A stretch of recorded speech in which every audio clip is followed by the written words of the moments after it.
الله أكبر الله أكبر الله أكبر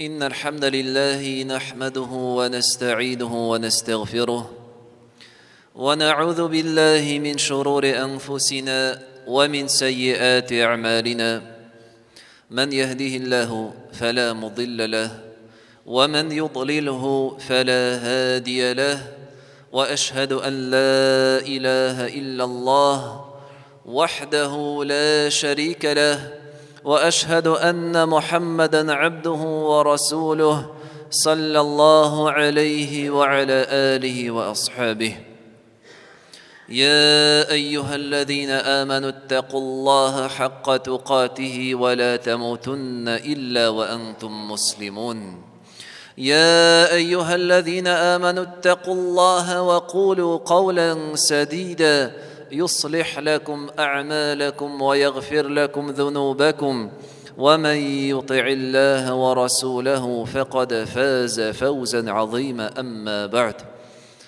Hiç şeksiz barşa maqtav, hamd ve thana Galamlarning Rabbisi Allah subhanahu ve ta'alaga gina tiyishli shahadat kitaram Allah'tan başqa ibadatga loyiqli ilah yo'q ve Muhammed Abdullah oğlu anın so'nggi elchisi ham payg'ambari. Bilganimizcha jamoat bizning bor 4 mazhab fiqh masalalarında ham 4 mazhabning da bor imomlari, g'olimlari hamda shu 4 mazhabning birsining imomi ulug' imom Ahmad ibn Hanbal ul ali mazhab imomi g'ina tugul ul hadislar bilgishida muhaddis o'zining hadislar jiyintig'i Al-Musnad degan kitobda bir hadis keltiradi. Bu hadisda bizning Jabir ibn Abdullah ismli sahaba turunda so'z bor. Payg'ambarimizning sallallohu alayhi vasallam bir sahabasi Jabir ibn Abdullah al-Ansari. Bu hadisda aytadi, menga bir vaqt erishdi shunday xabar. Sham jeri ilik bugungi kunda Palestina, Iordaniya davlatlari o'rnashgan yer Sham deb atalgan. Sham jerligida bir kishi bor, Abdullah ibn Unays ismli bir sahaba. Bir kishi bor, min bilmagan Peygamberimizning sallallohu alayhi vasallam hadisin bilar ekan. Ya'ni kishilar bilan aralashganda, xabarlashganda men eshitib qolam, Abdullah ibn Unays degan bir sahaba Shamda yashiy, bir hadis so'yli boshqalarga men u hadisni eshitganim bo'lmadi. Ham shu hadisni eshitu niyati bilan, tilagi bilan, ilmimni orttiruv tilagi bilan men duyo sotib oldim deydi. Duyo sotib oldim, shu duyoni jikdim, safarga azirladim-da yo'lga chiqdim. Ham bir oy bordim de yo'lda. Bir oy bora Jabir ibn Abdullah radhiyallohu anhu bir hadis eshitir uchun, ilmini orttirir uchun. Şolay bir oy borg'ach kelib jetdim dey.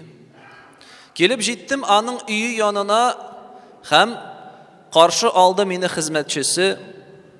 Mening aytdim, bor aytali, Abdullah keldi deb, Jabir keldi deb. Şoşa so'zni eshitgach, uyinda bo'lgan Abdullah ibn Unays so'ray, Jabir ibn Abdullahmi? Men aytdim, ayyi dedim.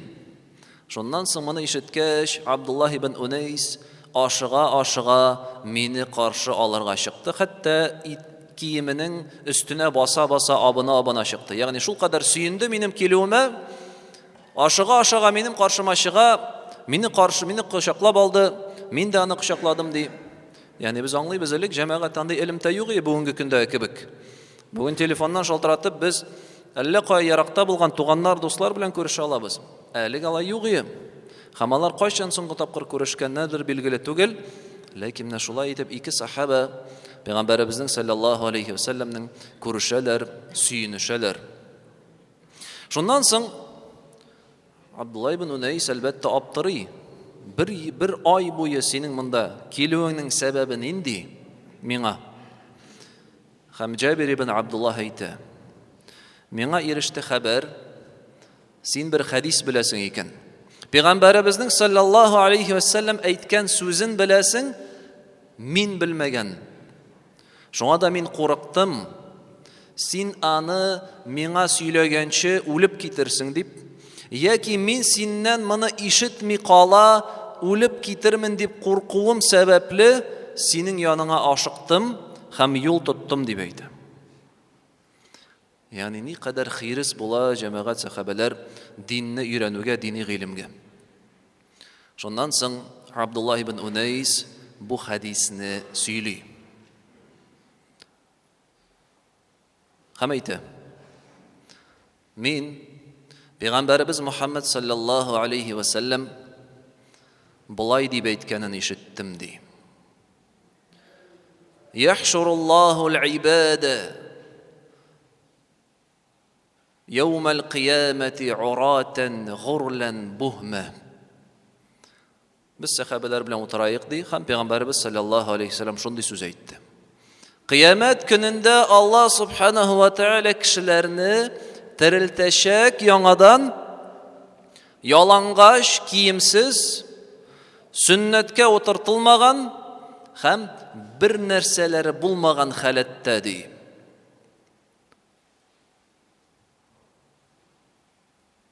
Hem devam etti. فَيُنَادِي بِصَوْتٍ يَسْمَعُهُ مَنْ بَعُدَ كَمَا يَسْمَعُهُ مَنْ قَرُبَ. Hem şulay etip kişilerini kubargaş, jiygaş bütün elik yaşayan, hazır yaşavşı hem kileşekte yaşayacak kişilerini Allah Teala yanadan tiriltkeş ülgenden soň Allah'a deşe. Hem Allah Teala'nın sözün işite, yakında buluşularda, yirakta buluşularda bütünüsü bu sözünü işite. Kıyamet gününde Allah subhanahu wa ta'ala aytı: Enel meliku.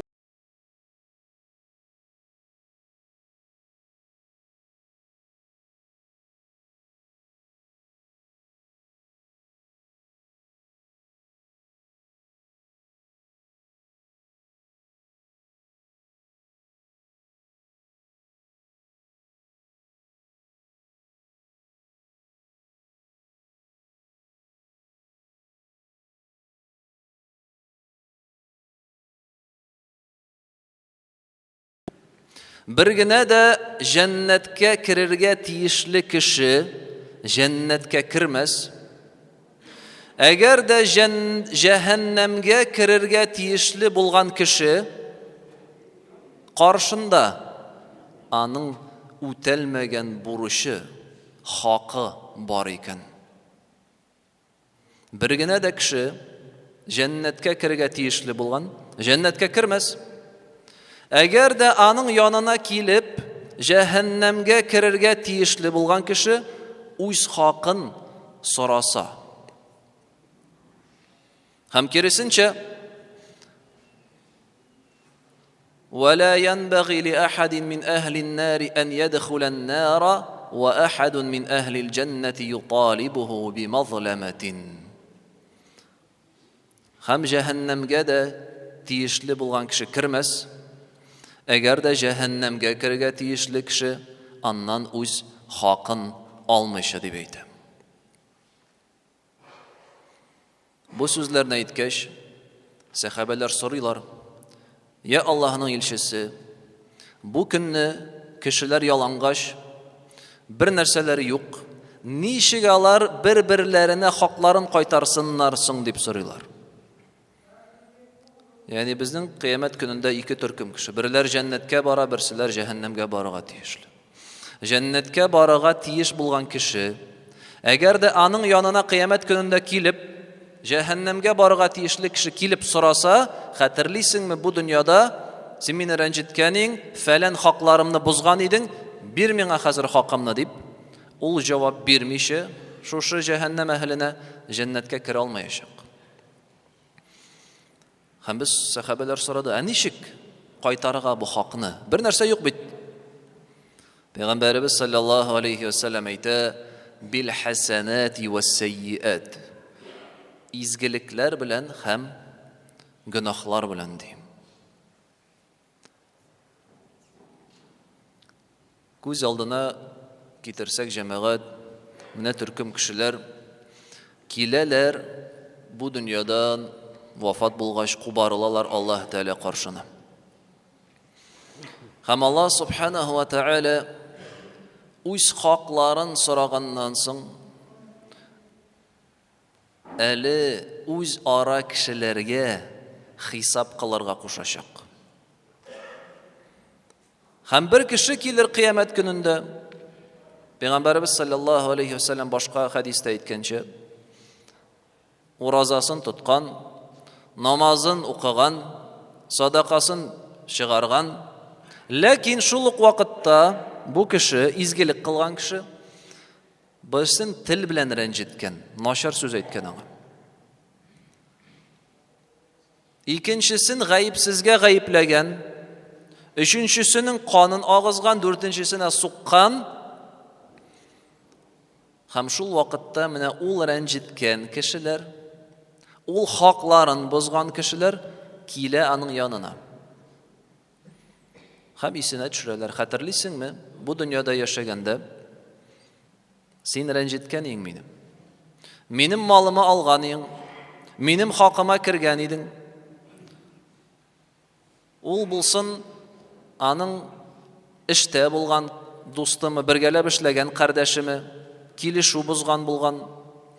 Булсын ул аның гаилә әһелләре, мәсәлән, хатынының хакына кергән, хатына зулым кылган, рәнҗеткән, балаларына зулым кылган, рәнҗеткән, яки әти әнисенең хакын бозган, туганнарының хакын бозган, аларны рәнҗеткән. Һәм һәр бер кеше килә ди. Һәм сораячак үз хакын. Хәтта ди биткә суккан өчендә, пощечина өчендә сораячаклар дип әйтә. Нәрсә инде ул пощечина? Менә шулай әгәр дә хаксыз рәнҗеткән икән, киләләр аның янына, әйтәләр: "Всё, давай кайтар. Синең безнең каршыбызда бурычыбыз бар." Һәм ничек ул кайтара җәмәгать бурычын? Ничек шушы рәнҗеткән кешеләр белән бәхилләшә? Бирәчәк аларга үз изгелекләрен. Укыган намаз, тырыша, көчен куеп, вакытында иртәннәрен торган, йокысыннан үзеп, тырыша укыган, һәм бу намазга бит ул өметләнгән, бу намазым минем җәннәткә керергә сәбәп булыр дип шуңа өметләнгән. Ләкин менә бу кылган изгелеге, ул өметләнгән изгелекне килә дә берсе алып китә. Тоткан уразасын ашамаган, эчмәгән, шушы уразада килеш эшендә интегә эшләгән, мәсәлән, көчен куйган, һәм бу уразага өметләнгән, бу мине җәһәннәмнән коткарыр дип, килә дә бер кеше шушы уразасының савабын алып китә. Тырыша акча эшләгән, шушы акчаны садака итеп китереп биргән, мәчет төзелешенә бәлки салгандыр, яисә башка төрле изге юлларда, менә шушы тырышып, һәм ул өметләнгән, бу садака мине уттан коткарыр. Бу садаканың савабын өченчесе алып китә. Коръән ятлаган, бәлки Коръәнне тулысынча ятлап бетергәндер хәтта. Ләкин кемнедер рәнҗеткән, кемнеңдер гайбәтен сөйләгән, кемгәдер зулым кылган. Һәм менә булар киләләр, һәр берсе алалар аннан бу изгелекләрне. Уйлап карагыз, бу кешенең нинди авыр хәлдә булуын, җәмәгать. Уйлап карагыз, бу җыйган менә кыямәт көндә килә, изгелек китабы тапшырыла, бөтенсе шунда язылган. Бу буны каралу белән сөйенә. Менә бит ул минем изгелекләрем ди. Ә монда берсе килә дә изгелекне алып китә. Изгелекләр кими. Ахыр чиктә бу сөйенгән изгелекләр берсе дә калмады. Ә калмагач нәрсә? Әгәр дә изгелекләр бетте, кешеләр әле һаман килә. Пәйгамбәрбез саллаллаһу алейхи ва саллям нәрсә дип әйтә? Алар үз гөнаһларын өйә башларлар бу кешегә. Ягъни бу кеше бу гөнаһларны бөтенләй эшләмәгән бу дөньяда. Сакланган ул гөнаһлардан, ахыр чиктә менә шушы ул сакланган гөнаһлардан тыелып яшәгән гөнаһларның начарлыгы гөнаһысы аңа өйеп куялар. Һәм ничек килеп чыга җәмәгать? Карагыз. Ул асылда әһлүл җәннә дип килә хәдистә. Җәннәткә керергә тиешле иде. Бер караганда. Әмма ләкин менә шушы хисап кылганнан соң bütün изгелекләр юкка чыга, әле эшләмәгән гөнаһлар өстенә йөкләнәләр. Һәм нәрсә дип Пәйгамбәрбез саллаллаһу алейхи ва саллям? Хәтта улқия фин-нар. Шулай итеп аны утка атырлар ди. Шулай итеп аны утка атачаклар. Менә бу хадис безгә искә төшерә. Дин тоту ул Аллаһ хакын, Аллаһ кушканнарын үтәү генә түгел. Намаз, ураза, хаҗ, закат, садака белән шикләнми.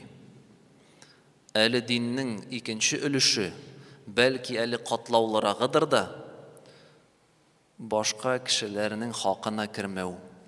Безнең бурычларыбыз бик күп. Гаиләдә генә дә ир кеше гадел булырга тиеш үзенең хатынына, балаларына тәрбия бирү мәсьәләсе буенча.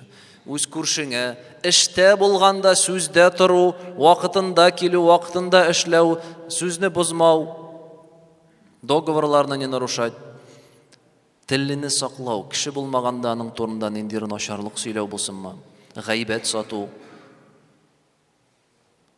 Аллаһ сакласын, хәтта кул белән кемнедер рәнҗетү. Булар бөтенесе өчен дә җавап бирәсе булачак кыямәт көнендә. Һәм монда беркем дә уйламасын, ярар мин фәлән кешене рәнҗеткән идем, аннан гафу үтенергә минем җитми түбәнлегем. Мин аннан гафу үтенергә бармыйм ди. Ярар ул бер генә кеше. Минем изгелекләрем күп, кыямәт көнендә алып китсә, минем изгелекләрем әллә ни кимемәс дип кемдер бәлки үзен якларга мөмкин. Ягъни шулай булырга мөмкин. Кемнедер рәнҗеткән, начар сүз әйткән яки суккан, һәм уйлый, ярар ул берәү генә бит. Кыямәт көндә килсә дә, әзрәк алып китер, минем әле күп калачак дип. Күпме алачагын без каян беләбез? Бәлки шул бер кеше бөтенесен алып китер синнән. Аллаһ Тәгаләнең әмере белән. Яки бәлки именно шул кеше алган өлеш җитми калыр сиңа җәннәткә керергә. Һәм ничек кеше кемнедер рәнҗеткәч, кемнедер хакына кергәч, тыныч күңел белән йөрергә мөмкин, гафу үтенмичә, ул кеше белән бәхилләшмичә. Бит Пәйгамбәрбезнең саллаллаһу алейхи ва саллям башка хадисе бар. Нәрсә ди? Пәйгамбәрбез янына саллаллаһу алейхи ва саллям сахабалар килеп сорыйлар. Бер хатын кыз бар ди безнең арада. Я Расулаллаһ, эй Аллаһның илчесе, фуланатун фалан хатын кыз тасумун нахара ва тaqumul лейла ва ту'зи җиранаха. Фалан хатын кыз бар, ул төнне намазларын укый хәтта. Фарыз намазлардан тыш, али ул төнлә торып тәһаҗҗүд укый. Һәм уразаларын тота көндезләрен. Ләкин күршесен рәнҗетә. Күршесенең хакына керә. Пәйгамбәрбез саллаллаһу алейхи ва саллям нәрсә дип әйтә? Хия фин-нар. Ул җәһәннәм утында ди. Ул җәһәннәм утында шушы хатын кыз. Менә шушы күршесен рәнҗетү сәбәпле күршесе хакын алачак кыямәт көндә җәмәгать. Димәк, бу дөньяда иң әһәмиятлесе безнең бурычыбыз ул үлемгә һәрвакыт әзер булу. Үлемгә әзер булу димәк, кыямәт көнендә Аллаһ Тәгалә каршына кайткач, Аллаһ Тәгалә каршында бурычларыбыз өчен камил рәвештә, төгәл рәвештә җавап бирергә әзер булу һәм кыямәт көнендә безнең яныбызга берәү дә килеп, бездән изгелекләребезне алып китмәвенә өметләнү. Ләкин бу икенчесенә бик җиңел карала җәмәгать кайбер чакта. Менә казыят хәзер инде 1 ел якынча эшләп килә, төрле мәсьәләләр белән киләләр җәмәгать, хәтта безнең кардәшләребез, намазда булган, еллар буе бергә намазда торучылар. Кеше хакы бик җиңел карала. Гаиләдә хатын-кыз хакы булсынмы, яисә ир хакы булсынмы, бергә сәүдә эштә бер-берләренең бу хакларына җиңел карау игътибар алына. Менә мин намазымны укыйм, сакалымны үстердем, уразамны тотам, һәм шуның белән кеше тынычлана, кешеләрне рәнҗетүдән туктамый. Менә аның ничек гадәте булды, дингә кергәнче, аны хәтта сөйләшүендә, үзен тотышында үзгәрмәде бөтенләй. Шундый холкы калды, башкаларны рәнҗетә, кыерсыта, аларны ташлый, сүзендә тормый. Ничек курыкмасын шул кеше? Ничек курыкмый? Кыямәт көндә бит һәрберсе килә җәмәгать, алачак үз хакын. Һәм шуңа да Пәйгамбәрбез саллаллаһу алейхи ва саллям безгә әйтте: "Мен ахабба минкум ан юзахзаха анин нари ва ядхулал джанна." Сезнең кайсыгыз тели икән җәһәннәмдән котылырга һәм җәннәткә керергә? Кайсыгыз җәһәннәмнән котылырга һәм җәннәткә керергә тели? Кем теләми? Һәрбер кеше тели. Нәрсә эшләсен ди? فَلْتَأْتِهِ مَنِيَّتُهُ وَهُوَ يُؤْمِنُ بِاللَّهِ وَالْيَوْمِ الْآخِرِ. Үлгән халәттә, үлем килгән вакытта ул Аллаһка иман китергән хәлендә булсын. Үлем килгән вакытта беренчедән Аллаһка иман китергән хәлендә булсын. Ягъни Аллаһ хакын үтәп барсын, Аллаһның кушканнарын үтәп барсын. Һәм وَلْيَأْتِ إِلَى النَّاسِ الَّذِي يُحِبُّ أَنْ يُؤْتَ إِلَيْهِ. Һәм кешеләргә шулай булсын, аларның үзенә ничек булуларын теләсә ди. Менә ике мәсьәлә җәмәгать. Беренчесе, иманлы булу, Аллаһ хакын үтәү. Ләкин ул гына әле сине коткармый, әгәр дә син кешеләрне рәнҗетәсең икән. Икенчесе нәрсә? Кешеләргә шундый бул, аларның үзеңә карата нинди булуларын телисең дип әйтә. أقول قولي هذا واستغفر الله العظيم الجليل لي ولكم ولسائر المسلمين فاستغفروه إنه هو الغفور.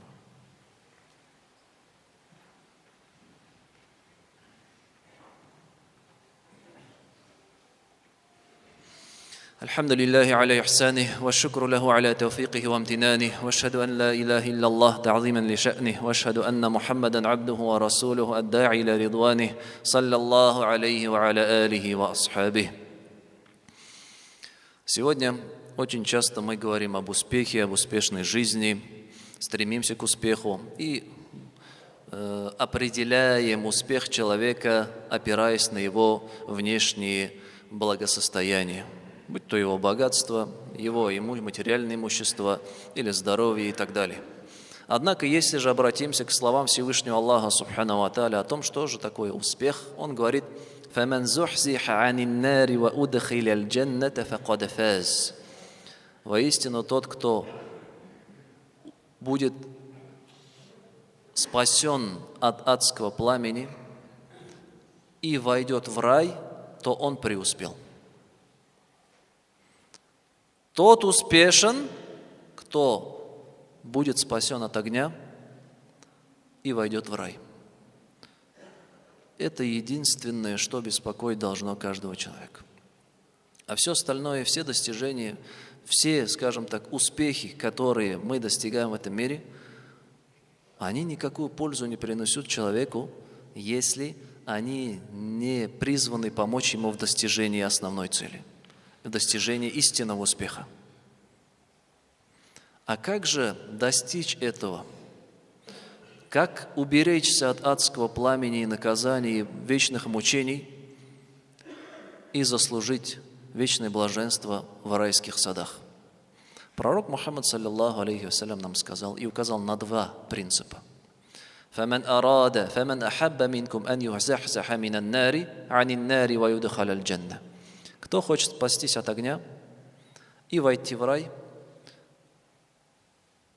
то пусть встретит Аллаха, умирая, будучи верующим в Него. Пусть он, умирая, будет верующим в Аллаха. Верующим в Аллаха, значит, выполняя права Всевышнего Аллаха, субхану ва тааля, поклоняясь Ему. И второе, пусть относится к людям так, как хочет, чтобы они относились к Нему. Это два принципа. Ведь как мы только что приводили хадисы, быть может, что человек выполнял повеление Всевышнего Аллаха, субхану ва тааля, выстаивал намаз, совершал пост, выплачивал закат, но при этом он к людям был несправедлив. Он ущемлял их права, он их притеснял языком, руками, своими поступками, посягал на их имущество, обманом наживался на них или же не сдерживал обещанное. Эти люди придут в судный день и спросят у человека за это. И он должен будет перед ними рассчитаться. А как рассчитаться в тот день, когда ничего нету? Своими благими поступками. Читал намаз, награду заберет человек, которого ты оскорбил или обидел. Держал пост, приходит человек и забирает у тебя эту награду, на которую ты так надеялся. Давал садака, надеясь, что это сбережет тебя от адского наказания, от огня, а приходит человек и забрал у тебя. Поэтому религия, она не ограничивается только соблюдением прав Всевышнего Аллаха, субхану ва тааля. Это в первую очередь. Но также второе – это соблюдение прав людей, окружающих нас. И в судный день за оба этих направлений человек будет спрошен. إن الله وملائكته يصلون على النبي يا أيها الذين آمنوا الله أكبر الله أكبر الله